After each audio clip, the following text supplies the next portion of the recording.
What is up, guys? We are live action tonight on YouTube talking about the med school application and the absolute dumbest reason ever to get rejected from medical school. I'm also going to tell you a story about some medical students who got kicked out of medical school for that same dumb reason. So that's what we're going to talk about tonight is dummies who get their medical school doctor lives ripped from their hands because they're too stupid to stay in their lane and do what they're supposed to do. So, if you guys, your first time ever seeing me, I'm Dr. Andre Pinesett, the Premed productivity expert. You know who it is. The rest of you cats who are on here all the time with me live. We go live all the time. And actually, some of you guys have requested that we have some regular live hours. So, starting this week, I'll be going live every Wednesday. What is up, Sinatra EQ? What is up, Middle of Nowhere?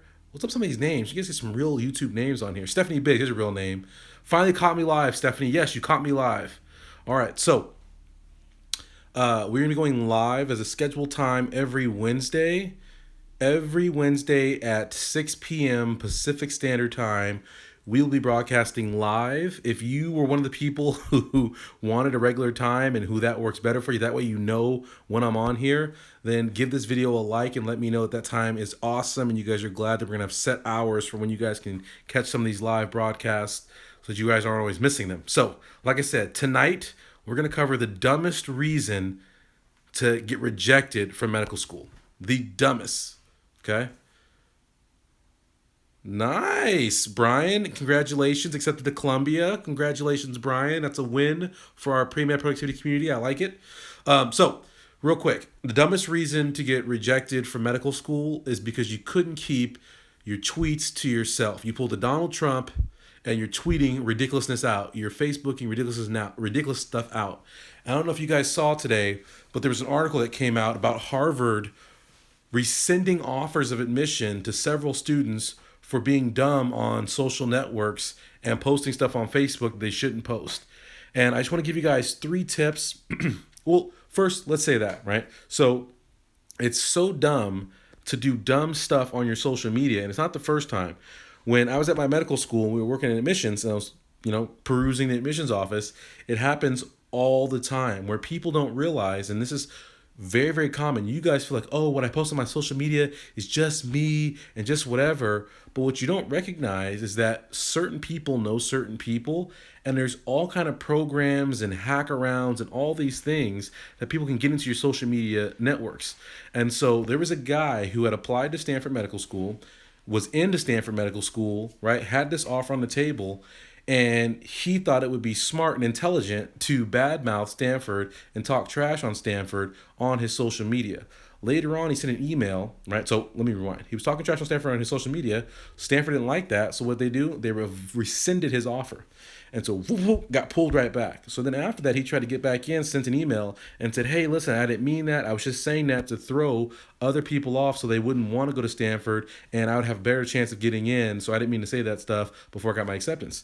And of course, Stanford doesn't care about that because think about that. That shows that you're a bad person, that you would sabotage other people by talking trash on something that really is fantastic. So you guys need to really, really think about how you use your social media.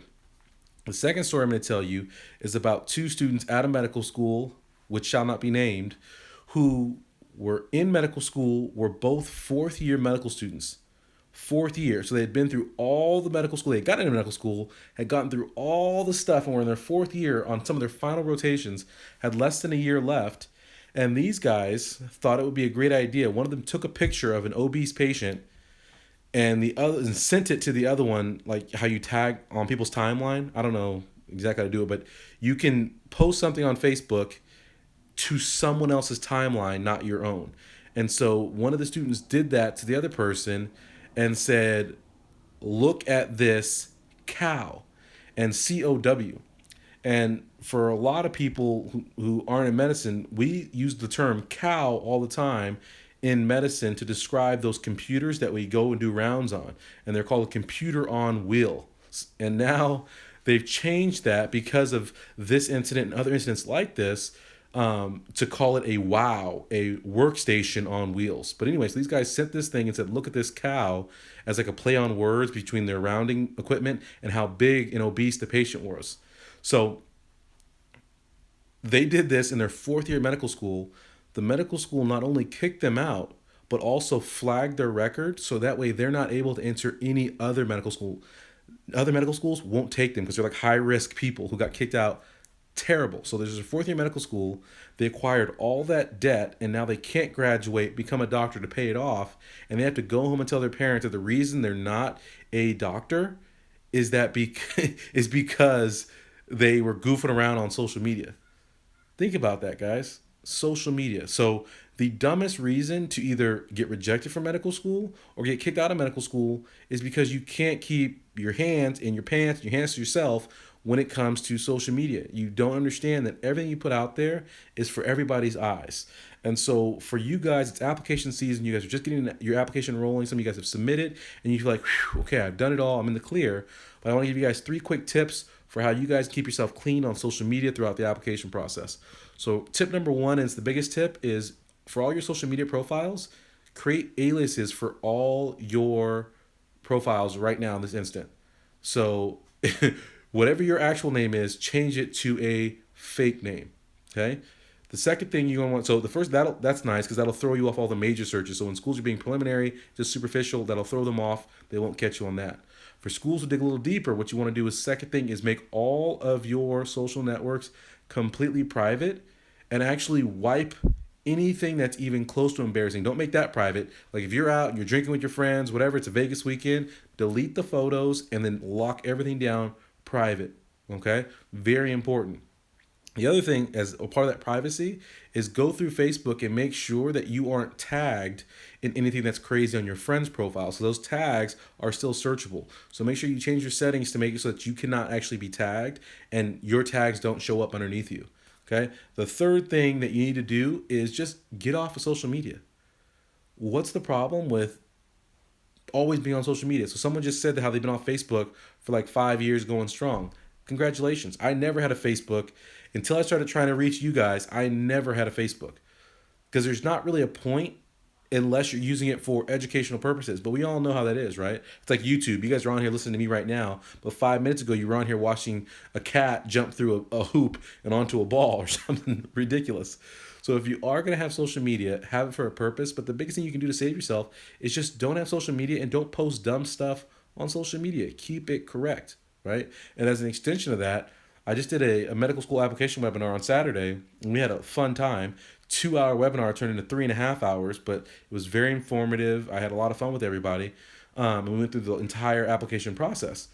But one of the things we talked about was that your personal statement, as you're putting it together, everyone wants to be edgy and unique, and that's great. You absolutely should be, and as I mentioned in the webinar, you should be distinct and distinguished, right? So different and then fancified. But what people mistake different as is being like, the leather coat, like a rebel. And your personal statement is not the time to be a rebel or to be a radical and to trash what people have considered as traditional values. Even if you don't hold those values, they're traditional for a reason, and that most people in America hold those values. And if most people in America, right, are the people reviewing applications, you don't want to alienate anyone with your radicalism. So that's just a continuation of social media. Is like with your application, with your interview, don't use it as a platform to push whatever you're about. Like, oh my gosh, I hate doctors. I'm going to change all of medicine. No, right? That's radical and it's not practical, as I was talking about in the webinar. So just as a continuation of that. All right. So that's what I got for you guys tonight. Is just don't be idiots on social media. Be real. Like, for example, we have someone who's always on these live streams and they always spout all these obscenities and all these other things. So what people don't realize about the internet is I can figure out, you think you're anonymous on YouTube. It would take me 2 clicks to figure out who that person is and what they're doing. It's the same thing. People come to my website, right? And people can't see. People will enroll in my courses and then they'll give it to a friend. And people don't recognize, not only can I see your IP address, I can see when you accessed it, I can see actually all the accounts that are associated with that computer, your whole keychain. So when people are out here on the internet, you guys think you're a lot more secure than you are. And so I just want to make you guys completely aware that the internet is not anonymous, despite what you think, right? How do you think the FBI finds you? I think what It's super easy. And a lot of these medical schools employ private investigators, employ retired police officers to figure all this stuff out and get to the bottom of who you really are as a person and what you've put out into the world. So really, really check yourselves before you wreck yourselves, right? So recognize, okay? So, couple questions. I saw Lorena just got in here. What is up, Lorena? All right. So Poji Gar, sir, any suggestions for a military medic? Yeah, so I keep getting all these military questions. Eventually I'll do a military video, but in all these videos I end up answering at least one question on military service and how it affects you and how you should spin it. So I advise you guys to go back and watch some of these Q&A sessions. And for some of you, this is the other thing. So we're gonna have some rules on this channel from now on. I love you guys' emails, but it kills me when I get emails from you guys directly on topics that I've already talked about on my YouTube channel. So it's really important, if you're really serious, if you really value what information I put out there and you really value my opinion because you're emailing me, take the time and watch all my YouTube videos, because you might get all the information you need right there. And it actually happens sometimes where people will email me a question and say, oh, never mind, I saw a video on it on your channel.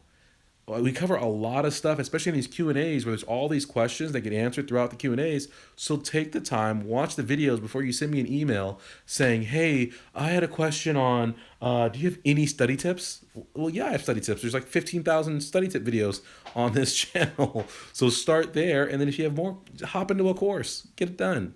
All right, so questions. So military, that was my answer to you, was watch some of those old military videos and the Q&As. Stacy, hello. Tony, bonjour. Getting fancy. Super Benson, what is good? All is good. Life is good. My kid, guys, just turned 2. We had a birthday party on Saturday. It was Toy Story themed. He's like obsessed with Buzz Lightyear. It was off the hook. So life is good. All right. Hello, Ma M. Hello, Yuval. All right.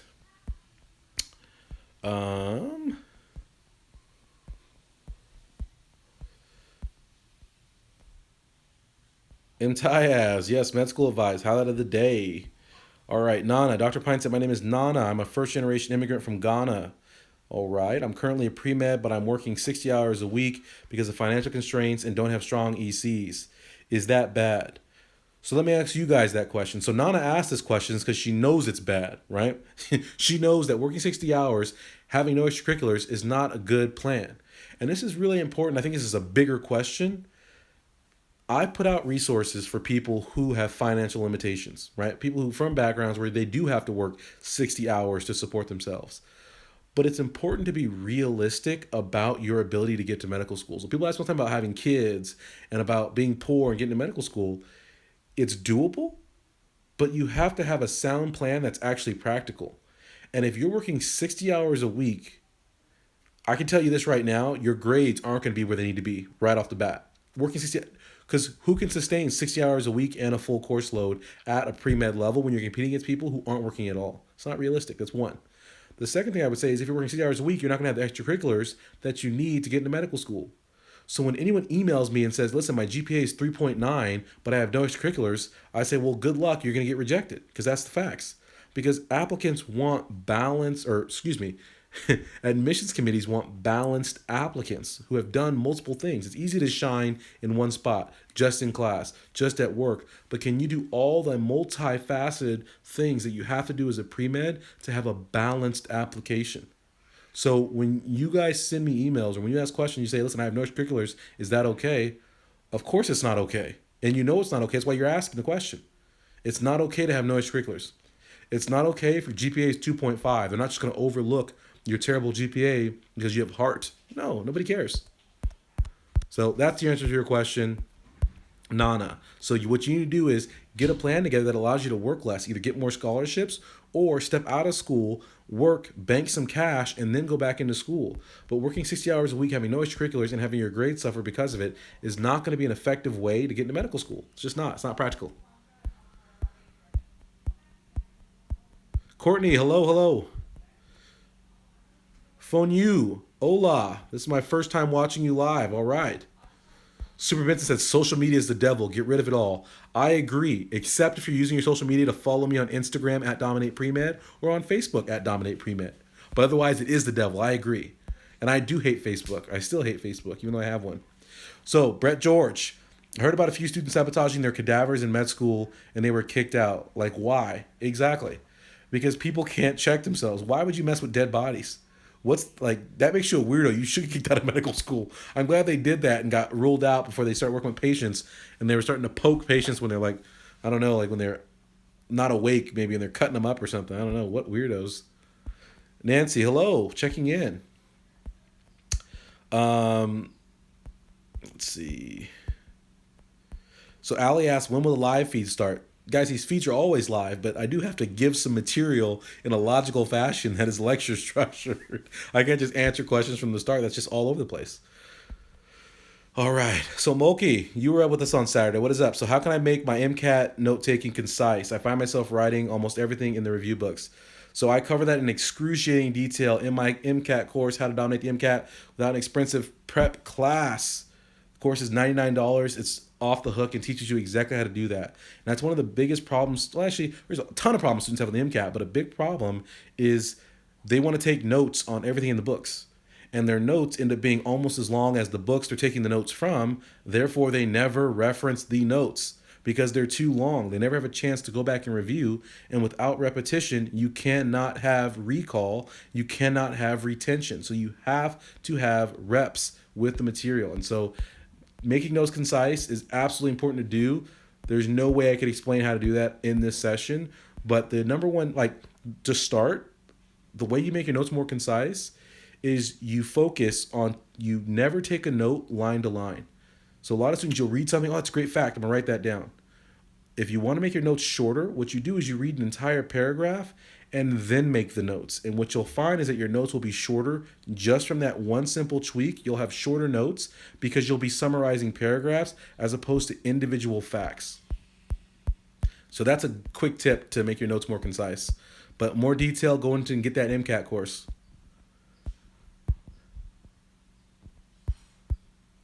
Let's keep it rolling.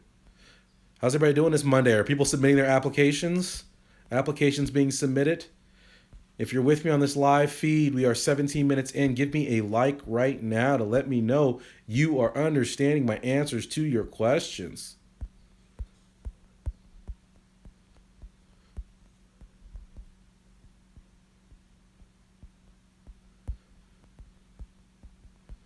Hi, Erica. Hello, hello.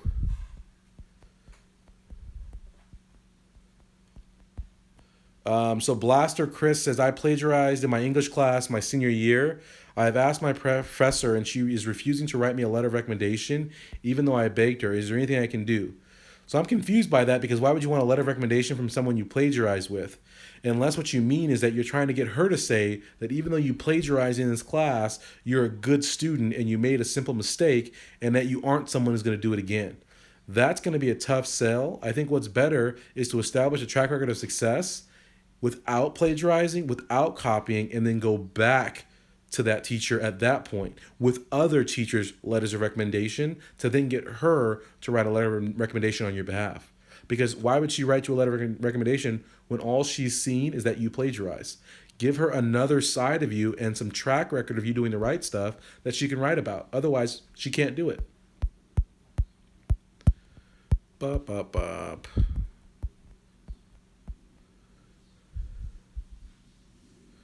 Yes, I agree, Super Benson. These people are awesome from getting away from Facebook. So Dan N says, hey, Dr. Pinesett, quick question. Why anesthesiology over some of the other specializations? So Dan, that's a great question, except I've answered that question in another video about why I chose anesthesia. So it's important. Watch every single video on my channel because a lot of these answers you guys are talking about, I have discussed. So why anesthesia? I've talked about. Why you should, or the pros and cons of other specialties, I have not done yet, but I will do soon. But why anesthesia? It's in like multiple videos, but there's one specifically titled why anesthesia or choosing anesthesia and other medical specialties, something like that. Ricey Bob.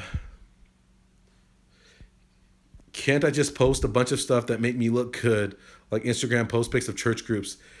Sure you can, but your application's got to support that. I was about to say, Nancy, how are you checking in from medicine? Checking in from Wisconsin makes more sense. All right, and I'm going to butcher this name. I'm going to I'm going to call you Vo. I'm going to call you by your last name. Hey, Dr. Pinesett, would I be able to email you my transcript of my 2 years of college so far and my resume to give me feedback on it? Absolutely not. So I have a certain amount of coaching students who I work with, who I review all their documents closely and work with. I am full right now in my coaching. You can sign up for my coaching waitlist on my website. It's premedproductivity.com. Go to the coaching tab and you can sign up and get on that waitlist for coaching. But I do not review people's documents who just send me documents, because I have my own students who I work with all the time to review their documents. As an example, right now I'm doing, so M. Tyaz is on here right now. I just finished reviewing his personal statement today, and then I'm reviewing his activities tomorrow, and we're going to get his application submitted and all that kind of good stuff so he can get into school.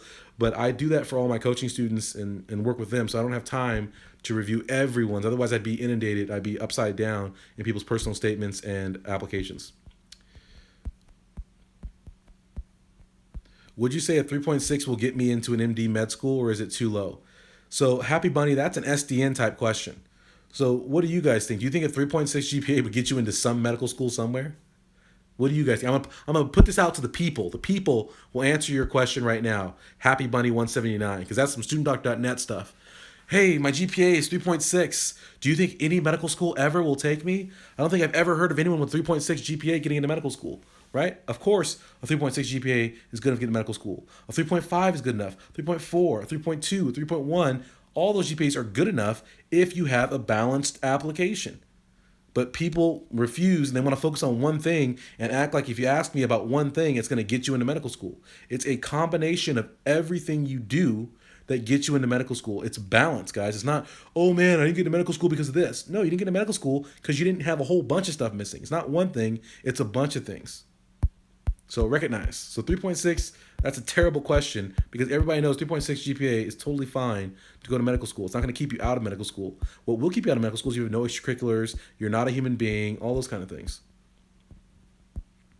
All right, Allie, how can I put my research in a resume? I don't want to come out that I am leaning towards research. So this is another bad question. And Allie, it's not you, but this is the problem. And this is why I like doing these YouTube videos, but I hate them at the same time. Because what it does is it legitimizes people who are on YouTube giving you guys bullshit advice. It validates people who are on social media channels giving you guys terrible advice. And right there, and I literally was going to do a post about that actually tomorrow, but I guess we could talk about it now, and I guess I'll do a full post about it tomorrow.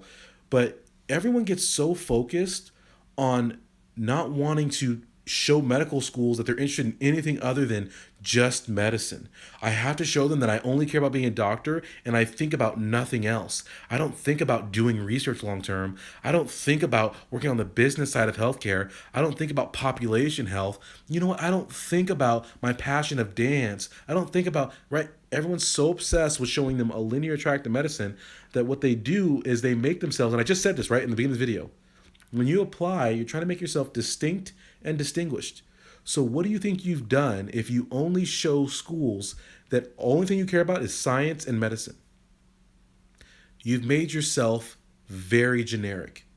You're no longer different from anyone else who's applying, because everyone's going to have at least some interest in biology and in medicine. So if that's all you want to present to medical schools, it's exactly bad. It's exactly bad application strategy. But I hear people all the time on the internet telling you, oh, listen, be very careful about what you write as your passions, because you don't want medical schools to think that you're not interested in only medicine. They're idiots. They don't know what they're talking about. And it pisses me off. And Allie, I'm not mad at your question, but it perfectly highlights what I'm talking about when you guys listen to people who don't know what they're talking about the application. Because you asked that question because I'm sure you've read it 1,000 times on studentdoctor.net. I'm sure you've seen 1,000 videos that tell you that. And I'm telling you right now, they're 100% wrong. You should do everything in your power to show medical schools that you are into something entirely separate from medical school. And the evidence of that is the students who I have apply, I have them focus on something that is not medicine related. And it all goes great for them, because you know what those schools want to talk about when they get to interview time? That non-medically related interest. Because that's interesting. Everyone else says, oh, I did some basic research in college and I took chemistry classes. It's boring. They're looking to break the monotony of the 1,000 people they interview that all they can talk about is their research lab. What if you can talk about how you travel the world for a year in your gap year? What if you can talk about how you mentored blind kids at the orphanage, whatever it might be? That's interesting. It's not interesting that everyone talks about science. It's boring. So make yourself distinct and different, guys. Stop listening to bad advice like that. So, Allie, thank you for your question. But it's based on the fact that you've been looking at bad advice from around the internet. So, what is this? Karanvir. Dr. Pine said, is there any way to access your latest webinar on personal statements? So, Karanvir, there is not. So, this is funny. So, I don't know if you guys caught this. I did a webinar on Saturday. I advertised it on my YouTube channel, and it was funny because someone wrote in the comments, hey, less advertising, more videos. And what you guys didn't realize is when I advertise stuff to you guys, I have no shame about promoting my products to you guys because everything I offer to you guys is way more than the value. So what you guys don't recognize is I had a webinar on Saturday. It was $25. Personal statement, medical school application webinar. We did 3.5 hours, and I walked the students, and one of the feedback I got from the webinar was, oh, it was just really long. Right? It was that was the one negative feedback I got. And what I did was I literally walked people through everything you could ever want to know about the application and about the personal statement. Everything. So literally people walked away from that webinar with zero question, feeling 100,000% confident they could go ahead and execute their personal statement. If you didn't sign up for that for $25, you just missed out. You're now going to go pay some big company or some coach thousands of dollars to teach you what I would have taught you for $25 on Saturday. So when I advertise stuff to you guys, it's not for me. I already know this stuff. It's for you guys. So, you know what I mean? You guys have to pay attention. A YouTube video is not going to get you into medical school. But when I tell you, hey, listen, if you like this video, you're really going to like the 7.5 hours I spend on this topic in this course. Or if you have an application question, wouldn't it have been nice to be on live with me on a webinar for 3.5 hours, giving you everything you could ever want to know so you could be an application expert? Think about that, guys. Think about that. $25. And people were like, oh, I don't know. Oh, that's probably what you guys were thinking at home. Like, I don't know, $25. He's on YouTube. $25 would have made you an application expert. I don't know. So, guys, so no, there is no way to get access to that right now. So everyone who's in that webinar, so I always add value to people. So I always undersell everything. I don't have to oversell anything. I undersell it. So I said, hey, listen, we're going to do a webinar, whatever, $25. I didn't say too much about it. I said, listen, we're going to do personal statement, we're going to do application. So when people show up, I said, people were asking me, how long? I said, 2 hours. So we did 3.5 hours because I wanted to give them extra content. In addition to that, I made it available in a replay so they could watch it non-live. In addition, people who came, I offered an opportunity absolutely for free. I'm going to chop up that webinar and make it a course and give them lifetime access to that content for free. For $25, I'm sorry. Right? But think about that, right? So I always over deliver. It's not one of those things when I'm on my channel, it's nothing about underselling, it's about overselling. Everything I do is incredible. It's out of this world. It's better than anything you're ever going to find anywhere else. Period. It's not a question. I'm too much of a perfectionist to put out something that's subpar. It doesn't happen. So just so you guys understand, so we're all on the same page here. If you did not sign up, I don't like people who are lazy, who are behind the curve. If I put something out and I'm advertising it, get on it. It's sold out. People are trying to email me, get in. And I said, no, it's sold out. We're done. You cannot get it. So if you did not get it, you cannot get access to that webinar. It is gone. That is over. That is ended.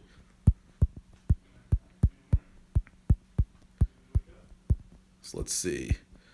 One question, Dr. Pine said, does EMT or CNA give a strong resume for medical school? It can, but it's only one part of a strong resume, Tony. So if you're an EMT or you're a CNA, it's clinical experience. Yes, that's great, but it's one aspect. We just talked about this, a balanced application. Leo Fit, not fat, you're fit. Leo Fit. Do I still have a good chance to get into medical school if I'm going to a community college? So I actually have a course that's coming out that teaches you guys how to navigate from community college to medical school because it is a more difficult route. But absolutely, you can go to medical school from anywhere, even if you don't go to school, right? If you've never read before, you can go from being illiterate to getting to medical school if you're willing to put in the time and work and be strategic. So that's the answer, Leo Fit. We're at 30 minutes. If you guys want me to keep going, give me some likes right now. Let me know you guys are still with me. You guys are still hearing this. And you guys still want more. Otherwise, I'm hanging up right now.